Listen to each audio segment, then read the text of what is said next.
is Robert Westcott, and today's Advent reading is on the joy of the shepherds. Luke chapter 2, verses 8 to 10. And there were shepherds living out in the fields nearby, keeping watch over their flocks at night. An angel of the Lord appeared to them, and the glory of the Lord shone around them, and they were terrified. But the angel said to them, "Do not be afraid. I bring you good news that will cause great joy for all the people." There are two very different actors in this story. First, the shepherds. They are out in the fields all night, guarding the sheep from predators and keeping them spotless, possibly for temple sacrifice. Most likely they were hirelings, a job for the poorest of the poor, the lowliest in society, without even a home of their own to sleep in. Today, indeed, we might compare them to homeless people. Next, the terrifying angel.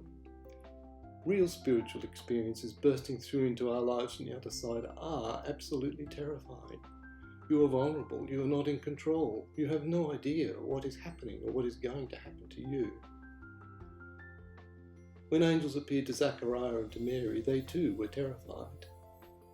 In the church of Hagia Sophia in Constantinople, each angel is over 100 meters tall, looking down on the congregation from the great dome of the roof. Here, the angel towers over the shepherds, over the hills, bright with spiritual radiance, filling the sky, surrounded by a host of other angels chanting together, "Peace on earth, peace on earth." Do not be afraid. The shepherds could not possibly know that they are living right next to the greatest spiritual event in the history of the world. It is as if beyond the next hill there is a nuclear reactor bursting into power, but they cannot see inside it. The angels spill over from that immense spiritual nuclear reaction and engulf them. Why was the good news given to the poor shepherds first rather than to kings or wise men? Why outside a stable in Bethlehem rather than the public forum in Rome? Perhaps to show it is good news for everyone. Perhaps because humble people would understand it more readily. The shepherds could only tell 50 people, maybe 100. And yet, today we could estimate well over 5 billion people over the last 2,000 years have heard their story. The shepherd's response is, "Let us go and see." And that can be our response too.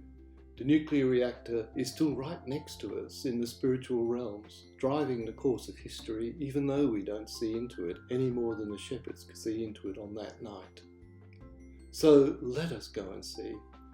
Let us bring others to come and see. Let us step out with the joy of the shepherds in our hearts. Amen.